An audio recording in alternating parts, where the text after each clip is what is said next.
Hi everyone, this is Jenish Kothaiyo from Wisdom Commerce Classes and welcome to our video of accounts. Today we are going to start the new chapter that is accounts of not for profit concern. So students, माना जाता है कि 12th standard के अंदर ये chapter is one of the most difficult chapter but believe me students, to be very honest मेरा ये one of the favorite chapter है, बहुत ज़्यादा interesting है and at the same time बहुत ज़्यादा आसान भी हो जाएगा eventually. Okay students? So all what you have to do is you have to watch all the videos in a very ascending order, line wise, और आपको ये chapter बहुत ज़्यादा आसान लगेगा हमारे साथ. So starting with the chapter students, there are in all two organizations. एक होती है trading organizations और एक होती है non-trading organizations. So students, trading organizations वो organization होती है जिनका main aim होता है ढेर सारा profit कमाना. वो लोग तरह तरह के business करेंगे और पैसा कमाएंगे. और on the other hand, the second type is non trading organisations. और नॉन ट्रेडिंग ऑर्गेनाइजेशंस क्या करती है स्टूडेंट्स? उनका मेन एम प्रॉफिट कमाना जरा भी नहीं होता. वो लोग क्या करते हैं? उनका मेन एम होता है सोशल सर्विस करना, लोगों को हेल्प करना, promotion of art, culture, education, तरह तरह की चीजों को प्रमोट करना for the overall development of the country. So students, ये जो ऑर्गेनाइजेशन होती है, फॉर एग्जाम्पल आपने देखा होगा तरह तरह के एनजीओ होते हैं, ओके, गवर्नमेंट स्कूल्स होते हैं, हॉस्पिटल्स होते हैं, कॉलेजेस होते हैं. आपने अगर देखा होगा मुंबई के अंदर काफी सारे कॉलेजेस है जिसकी 11th स्टैंडर्ड की फीस सिर्फ और सिर्फ 500, 600 या 700 रुपए होगी. तो वो जो कॉलेजेस स्टूडेंट्स वो ट्रस्ट के ऊपर चलती है. उनके पैसे कौन देते हैं? ट्रस्टीज पैसे देते हैं और आप स्टूडेंट्स कौन? उनके बेनिफिशियरीज है. आपको उनका बेनिफिट मिल रहा है. सो ये सारे लोग क्या कर रहे हैं students? They are not running their firm, their organisation just for the purpose of money but also for different purposes. जैसे आपको पता होगा बहुत सारे टेम्पल्स हैं. So they are promoting their own religion. उनका एम पैसा कमाना नहीं है बट अपने रिलीजन को स्प्रेड करना, वो उनका सबसे ज्यादा इंपॉर्टेंट एम हो जाता है. So the question is students कि ये जो नॉन ट्रेडिंग ऑर्गेनाइजेशन होती है क्या उनको भी अकाउंटिंग करना होता है? So yes, the answer is yes. उनको भी proper books of accounts maintain करने होते हैं, उनको भी सारा अकाउंटिंग मेथड फॉलो करना होता है. एंड द रीजन इज ऐसा क्यों स्टूडेंट्स? ताकि हमें भी पता चले कि वो जो नॉन प्रॉफिट ऑर्गेनाइजेशंस है वो कितना सरप्लस या कितना डेफिसिट, कितना सरप्लस, कितना डेफिसिट्स वगैरह कलेक्ट करते हैं एक साल के अंदर. जैसे कोई भी अगर एनपीओ रहेगा स्टूडेंट्स, उनके पास पैसा कहां से आएगा अगर वो प्रॉफिट नहीं कमाएंगे? तो उनको तरह तरह से डोनेशंस मिलते हैं, चैरिटी होती है, लोग सब्सक्रिप्शंस पे करते हैं, ओके, उनके मेंबर्स लोग उनके मेंबरशिप फीस वगैरह पे करते हैं. तो वो क्या करते हैं? वो सारे पैसे को जमा करेंगे, इकट्ठा करेंगे, बट उनका मेन एम प्रॉफिट कमाना नहीं होता. उस पैसे को जमा कर अपने मेंबर्स लोगों को या सोसाइटी को भला करने के लिए वो लोग यूज करते हैं. जैसे अगर आपको पता रहेगा पीएम केयर्स करके एक फंड ओपन किया था स्टूडेंट्स. क्यों ओपन किया था? ताकि उसके अंदर जो लोग जिनकी फाइनेंशियल कैपेसिटी बहुत अच्छी है वो लोग पैसे डोनेट कर सके and in turn government will use the money for the needy people, for the poor people. अगर आपको पता रहेगा, अगर आपने देखा रहेगा, आपके यहाँ पर तरह तरह के गणपति मंडल्स होते हैं. सो स्टूडेंट्स, गणपति मंडल लोग क्या करते हैं? उनका एम प्रॉफिट कमाना नहीं होता है. वो क्या करेंगे? For the promotion of religion वो लोग लोगों से क्या करेंगे? लोगों से पैसे लेंगे, that is called as donation, okay, और फिर अपने रिलीजन को प्रमोट करेंगे. लेकिन वो सारे मंडल्स, ओके, वो सारे एनजीओज, उनको भी compulsory books of accounts maintain करना होगा so that people can have some trust on them.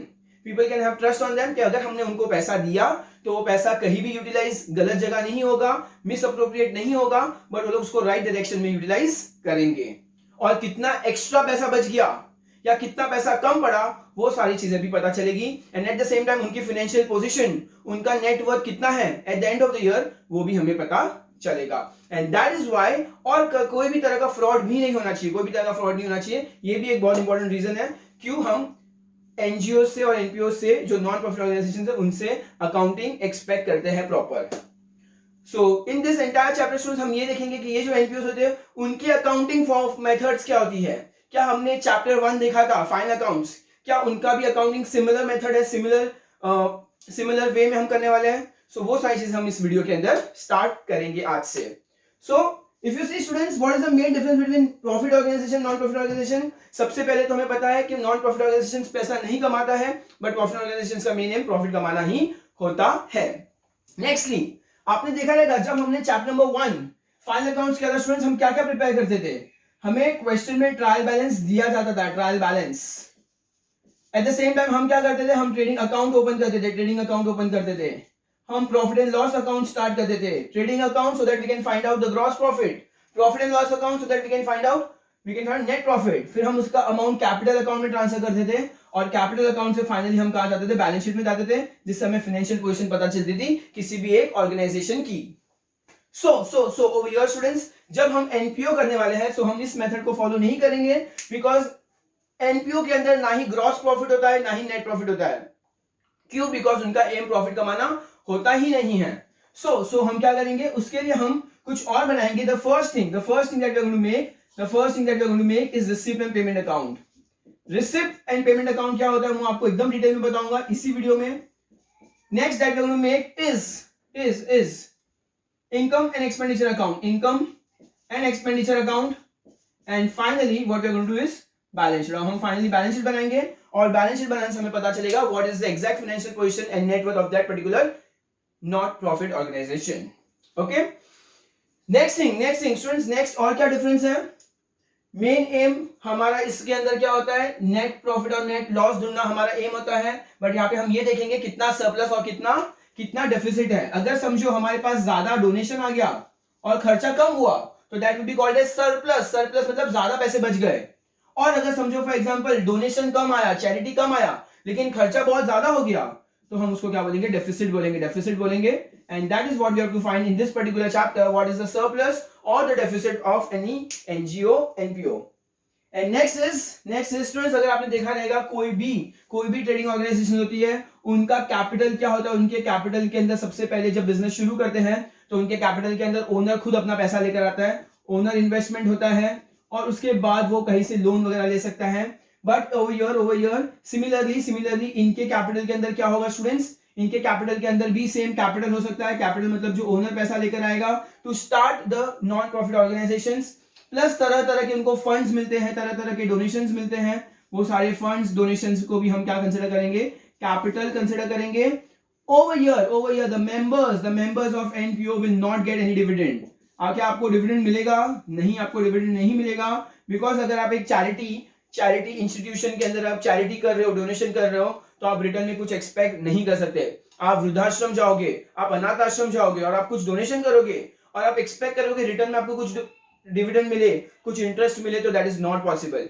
आपको साफ मन से वहां जाना है और कुछ डोनेशन वगैरह करना है। आप मंदिर जाते हो, आप मंदिर में डोनेशन वगैरह करवाते हो, मंदिर में चढ़ावा लेते हो, so you don't expect anything in terms of money again. Okay, though you will expect in terms of kind. आप चाहते हो भगवान आपका भला कर ले, that is in terms of kind, but आप भगवान से डायरेक्टली पैसा नहीं मांग सकते। सो सिमिलरली आपको डिविडेंड नहीं मिल सकता। कहां पर? एनपीओस के अंदर आपको डायरेक्टली डिविडेंड नहीं मिल सकता।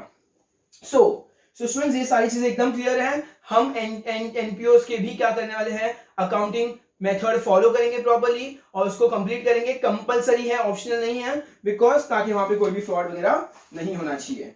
सो now starting with the first thing students, हम इस वीडियो के अंदर देखने वाले हैं what is exactly receipt and payment account, and the next thing is what is income and expenditure account. So I am going to start with the first thing, receipt and payment account. मैं सबसे पहले यहां पे receipt and payment account लिख रहा हूं। And students याद करो, रिसिप्ट एंड पेमेंट अकाउंट क्या हमने पहले कभी बनाया है? If you remember 11th standard में हमने सब्सिडरी बुक्स पढ़ा था और सब्सिडरी बुक्स के अंदर हमने सिंपल कैश बुक बनाया था। And that simple cash book, अगर हमने सिंपल कैश बुक बनाया था स्टूडेंट्स, तो वहां पर जब हमने सिंपल कैश बुक बनाया था वहां पे हमने पर्टिकुलर्स ना लिखते हुए हमने वहां पे एक साइड डेबिट साइड लिखा था रिसिप्ट और क्रेडिट साइड लिखा था payment. Okay, receipt and payment is equal to our cash account, जो हमारा कौन सा है, रियल अकाउंट है, real account. And what is the rule for real account? Debit what comes in, credit what goes out, debit what comes in, credit what goes out। जितने भी पैसे in an entire year जितने भी पैसे आ रहे हैं सारे के सारे हम क्या करेंगे स्टूडेंट्स, इसके अंदर रिकॉर्ड करेंगे। सो हम इसके अंदर क्या रिकॉर्ड करेंगे, हम इसके अंदर रिकॉर्ड ऑल ट्रांजैक्शंस करेंगे, ऑल ट्रांजैक्शंस रिलेटेड टू, सारे के सारे ट्रांजैक्शन स्टूडेंट्स हम इसके अंदर रिकॉर्ड करेंगे which relates to money। और कौन से रिलेट्स टू मनी? कोई भी पैसा हो स्टूडेंट्स, कोई भी पैसा हो, कोई भी ट्रांजैक्शन हो। ट्रांजैक्शन रियल अकाउंट भी हो सकता है, नॉमिनल अकाउंट भी हो सकता है, या पर्सनल अकाउंट भी हो सकता है। कोई भी ट्रांजैक्शन हो सकते हैं और सारा का सारा हम रिसिप्ट एंड पेमेंट अकाउंट के अंदर डालने वाले हैं। Okay, so what are the transactions, मैं आप लोग को यहां बता देता हूं। देखो कैसे कैसे हो सकते हैं। टोटल फर्स्ट इज, अगर हम एक्सपेंस देखेंगे तो सबसे पहले होता है रेवेन्यू एक्सपेंस। हमने सेकंड देखा है capital expense. We have done all this in 11th standard. Capital expense, can you give me an example what is revenue expense and capital expense? और हमने एक और देखा था deferred revenue expense, deferred revenue expense. So students revenue expense क्या होता है? Something that is recurring throughout the time, recurring होता है, जैसे सैलरी है, वेजेस है, इंश्योरेंस है, स्टेशनरी है, वो सारे खर्चे जो normal day to day life के अंदर होते रहते हैं, वो सारे खर्चे हैं, तो वो सारे के सारे रिकरिंग और डे टू डे एक्सपेंसेस हम लोग क्या करेंगे, वो सारे एक्सपेंसेस हम लोग इसके अंदर डालेंगे receive and payment account. Capital expense अगर आपको पता रहेगा, capital expense helps you to create assets of the company, assets of the organisation. जैसे अगर आपने कोई भी वन टाइम एक्सपेंस है, वन टाइम एक्सपेंस, आपने फर्नीचर खरीद लिया, आपने बिल्डिंग बना दी, ओके, कोई भी ऐसा असेट आपसे क्रिएट हो रहा है, आपने कार वगैरह खरीद ली, आपके कंपनी के लिए अगर आपने ऐसा कोई भी खर्चा किया which is one time, not a recurring, but I would rather say it's a non recurring expense, और वो सारे एक्सपेंसेस भी कहां पर आएंगे students? Receive and payment account में आते हैं। And finally deferred revenue expense, अगर आपको याद रहेगा, इसका एक एग्जांपल हमने 11th स्टैंडर्ड में लिया था, एडवर्टाइजमेंट। मतलब खर्चा आज करो, लेकिन उसका बेनिफिट हमें आते साल तक होते जाएगा। सो that is advertisement and that is deferred revenue expense, ऐसा हमने पढ़ा है। ये सारे खर्चे, सारे के सारे खर्चे हम रिसीव एंड पेमेंट अकाउंट के अंदर डालेंगे। Fourth is income. अगर हम देखेंगे revenue income, what can be revenue income students? Revenue income from an NPO point of view, non profit organisations, जो रिकरिंग है। रेवेन्यू मतलब क्या होता है? रिकरिंग। यहाँ पे भी हमने रिकरिंग देखा था, रेवेन्यू मतलब रिकरिंग होता है, यहाँ पे भी रेवेन्यू मतलब रिकरिंग होता है। यहाँ पे हमने एक्सपेंस की बात की थी, यहाँ पे हम इनकम की बात कर रहे हैं। रेवेन्यू इनकम क्या हो सकती है? एक एनपीओ के अंदर स्टूडेंट्स जो मेंबर्स लोग सब्सक्रिप्शंस पे करेंगे, subscriptions can be annually, can be half yearly, can be quarterly, जो अपने मेंबर्स लोग सब्सक्रिप्शंस पे करते हैं। I know my mom, we live in Bhayandar, okay, and my mom, हमारा क्या है, यहाँ पे जो मंदिर है वहां पर मम्मी मेंबर है, और हर महीने, हर साल सब्सक्रिप्शन का कुछ नहीं तो 3 या 400 रुपीज मॉम कंपलसरी पे करती है इन द टेम्पल। सो एक मंदिर के ऐसे बहुत सारे क्या है मेंबर्स है, नहीं करके उनके 10,000 मेंबर्स है, 10,000 फैमिलीज है जो उनसे अटैच्ड है, और वो हर फैमिली उनको एटलीस्ट 300 to 400 मिनिमम उनका जो सब्सक्रिप्शन होता है वो उनको पे करता ही है। So that is a complete recurring income for the NPOs, जो उनके मेंबर्स से उनको कंपलसरी मिलने वाला है। इमेजिन करो एक फैक्ट्री है जिसके अंदर ट्रेड यूनियन है, ट्रेड यूनियन में सारे वर्कर्स, 100 वर्कर्स है, सारे वर्कर्स को बोला है कि आपको एवरी मंथ एटलीस्ट 100 रुपीज जमा करना होगा। क्यों? बिकॉज वो ट्रेड यूनियन क्या करेगा, उनके वेलफेयर के लिए, उनके लिए काम करने वाले हैं, और वो वेलफेयर के लिए उनको सर्विस प्रोवाइड करने के लिए अगर कुछ खर्चा होगा तो सब मिलकर एक्सपेंसेस शेयर करेंगे। सो वो ट्रेड यूनियन के लिए भी क्या हो सकता है, वो सब्सक्रिप्शन क्या हो सकता है, रिकरिंग इनकम हो सकती है। And finally capital income means one time income. What can B one time income for NGOs, जो नॉन प्रॉफिट ऑर्गेनाइजेशन, उनके लिए क्या हो सकती है? सो स्टूडेंट्स डोनेशन हो सकता है, किसी ने डोनेशन दे दिया हो, एक टाइम बहुत सारा डोनेशन दे दिया हो, ओके। एंट्रेंस फीस हो सकती है, entrance fees one time fees, okay, members को वन टाइम एंट्रेंस फीस करो। Membership, life time membership, life membership fees अगर उनको पे करने को बोला है। So anything that is one time income for the non profit organisations can be a capital income. और ये सारा पैसा, सारा इनकम कहां आएगा? रिसिप्ट साइड आएगा, और सारा का सारा एक्सपेंसेस कहां आएगा? पेमेंट साइड आएगा स्टूडेंट्स। और ये सारी की सारी चीजें हमें क्वेश्चन के अंदर दी होगी, रिसिप्ट एंड पेमेंट अकाउंट के अंदर दी हुई है। Basically receipt and payment account के अंदर स्टूडेंट सब कुछ होता है, all the expenses and income that belongs to, जो भी हमें इस साल में रिसीव हुआ, भले वो it belongs to current year, और it belongs to previous year, और ये एडवांस में पेमेंट आ गया, और else it belongs to the upcoming years. जो भी पैसा हमें इस साल आया है, भले वो पैसा इस साल का ही हो, भले पैसा पिछले साल का पैसा इस साल आया हो, या भले आगे के साल का पैसा भी अगर इस साल आ गया हो, तो सारा का सारा पैसा स्टूडेंट्स क्या होगा? वो रिसीव एंड पेमेंट अकाउंट के अंदर आएगा।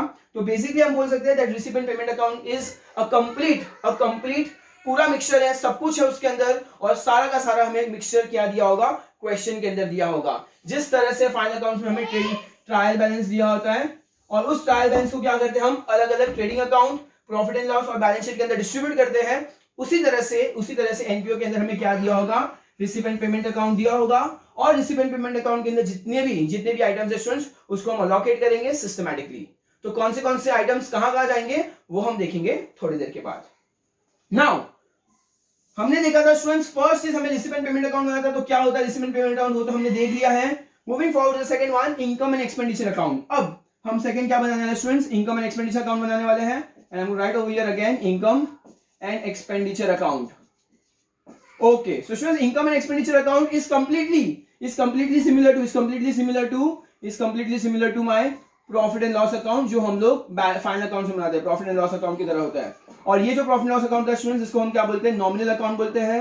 Why nominal account students? Because debit all loss and expenses, debit all loss and expenses and credit all incomes and gains, debit all loss and expenses and credit all incomes and gains. So हमें क्या students क्या दिया होगा question के अंदर, receive and payment account दिया होगा, but इसके अंदर जितने भी ट्रांजैक्शंस है जो नॉमिनल अकाउंट है, नॉमिनल अकाउंट मतलब स्टूडेंट्स क्या बोल सकता हूं मैं, revenue income and revenue expense, only revenue income and revenue expense, सिर्फ वही और वही आएंगे हमारे इनकम एंड एक्सपेंडिचर अकाउंट के अंदर। याद करो फाइनल अकाउंट्स का प्रॉफिट एंड लॉस अकाउंट, उसके अंदर सिर्फ वही डालते थे जो भी इनकम और एक्सपेंसेस होते थे, सिर्फ और सिर्फ वही डालते थे हम लोग, उसके अंदर हम असेट्स और लायबिलिटीज नहीं डालते थे। सेकेंडली स्टूडेंट्स, ये जो इनकम एंड एक्सपेंडिचर होता है स्टूडेंट्स, अक्रूवल बेसिस पे चलता है। अक्रूवल बेसिस के अंदर स्टूडेंट्स इसका क्या मतलब होता है, अक्रूवल बेसिस का मतलब होता है इसी साल का, अक्रूवल बेसिस का मतलब होता है इसी साल का। अगर आपने यहां पे देखा होगा students, receive and payment account के अंदर कौन से आइटम्स आएंगे, सारे ही आ जाएंगे, करंट ईयर के, पिछले साल के, आने वाले साल के, सब कुछ, पूरा कचरा, पूरा पाव भाजी बना के रखा हुआ है। लेकिन जब हम इनकम एंड एक्सपेंडिचर अकाउंट के अंदर डालेंगे तो हम सिर्फ वही आइटम्स डालेंगे which belongs to इसी साल का। जब अक्रूवल बेसिस का मतलब ही होता है कि अगर समझो हमें सैलरी 11 मंथ्स की दी हुई है तो हम क्या करेंगे, 1 मंथ को आउटस्टैंडिंग करके एक्स्ट्रा ऐड करेंगे। इमेजिन करो अगर हमें 13 मंथ्स का दिया हुआ है तो हम क्या करेंगे, लेस करेंगे, 1 मंथ एडवांस बोल के लेस कर देंगे, और यहां पर हम क्या कर देंगे, 1 महीने का लेस कर देंगे। सो स्टूडेंट्स कहने का मतलब क्या है, that income and expenditure account के अंदर सिर्फ और सिर्फ वही आइटम्स आएंगे which will belong to this particular year. And finally the third thing that we are going to prepare in this particular chapter is the balance sheet, which is almost similar to the balance sheet that we have always been preparing in our all this entire chapters that we have done so far in our 12th standard. तो वो हम balance sheet को similarly बनाएंगे, और उसमें अगर जो थोड़े बहुत चेंजेस है वो हम नेक्स्ट लेक्चर में, नेक्स्ट वीडियो के अंदर रिकॉर्ड करने वाले हैं, ऑल द इंपॉर्टेंट टर्म्स। तो स्टूडेंट्स हम लोग एक बार नजर डाल देते हैं what they are willing to tell us. उन्होंने हमें थोड़ी बहुत चीजें बताई हैं। The difference between receive and payment and income and expenditure account. So सबसे पहले जैसे मैं आपको बताया, receive and payment account real account होता है और income and expenditure nominal account होता है। रिसीव एंड पेमेंट एकदम कैश बुक की तरह होगा और income and expenditure profit loss account की तरह होगा। It is prepared to present a cash summary. Students receive and payment के अंदर सारा का सारा कैश ट्रांजैक्शन ही आएगा, सिर्फ और सिर्फ पैसा आया, डेबिट व्हाट कम्स इन, गया तो क्रेडिट व्हाट गोज आउट। लेकिन इनकम एंड एक्सपेंडिचर के अंदर स्टूडेंट्स क्या होगा, इनकम एक्सपेंडिचर के अंदर कैश ट्रांजैक्शन भी होगा, अक्रूवल बेसिस के अकॉर्डिंगली हो सकता है कुछ क्रेडिट ट्रांजैक्शंस, मतलब सैलरी अभी भी पे करना बाकी है, अभी भी पेंडिंग है, तो वो अमाउंट भी हम डालेंगे, because if it belongs to this year then it will come in receive and payment income and expenditure account. Next is students, इसके अंदर हमेशा कैश अकाउंट, आप इमेजिन करो कैश अकाउंट के अंदर ओपनिंग बैलेंस दी होती है और फिर बाद में सारा खर्चा माइनस के अंदर हम लोग क्या करते हैं, क्लोजिंग बैलेंस भी होता है, ओपनिंग और क्लोजिंग होता है। लेकिन याद करो फाइनल अकाउंट्स के प्रॉफिट एंड लॉस के अंदर खाली अगर प्रॉफिट एंड लॉस होगा स्टूडेंट्स, उसका कोई ओपनिंग बैलेंस नहीं होता है। ग्रॉस प्रॉफिट को आप ओपनिंग बैलेंस कंसीडर नहीं कर सकते, आप उसके अंदर कुछ भी ओपनिंग बैलेंस नहीं होता है। But real account, receive and payment account जो कैश बुक है उसके अंदर ओपनिंग बैलेंस होता है और सारा डेबिट और क्रेडिट को माइनस करके हमें क्या मिलेगा, क्लोजिंग बैलेंस मिलेगा। और उस क्लोजिंग बैलेंस को हम क्या बोलेंगे, उस क्लोजिंग वो यहां पे हमारा क्लोजिंग बैलेंस होगा। Next is receive and payment account students क्या होता है, करंट ईयर रिकॉर्ड होता है।